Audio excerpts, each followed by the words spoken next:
எனக்கு தமிழ்நாட்டினுடைய பிரதிநிதியாக அங்கு வாய்ப்பு கொடுத்திருக்கிறார்கள்.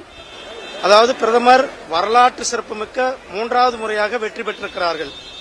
இந்த வரலாற்று சிறப்புமிக்க ஆட்சியில இந்த நாடு வளர்ச்சி அடைந்த தேசமாக 2047 இந்த நாடு வளர்ச்சி அடைந்த நாடாக இருக்க போகிறது.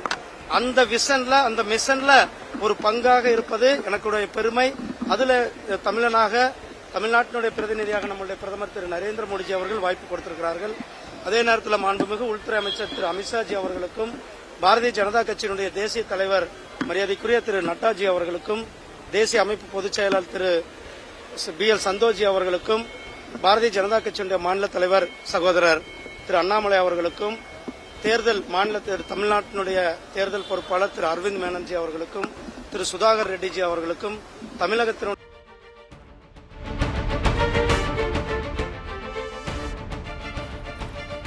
அண்மை செய்தி தவறான தகவல்கள் பரப்பும் ஊடகங்கள் மீது நடவடிக்கை எடுக்கப்படும் என மத்திய இணையமைச்சர் எல் முருகன் தெரிவித்திருக்கின்றார். அண்மை செய்தியாக பார்த்தோம். மேலும் விவரங்களை பின்னர் வரும் செய்தி தொகுப்பில் பார்க்கலாம்.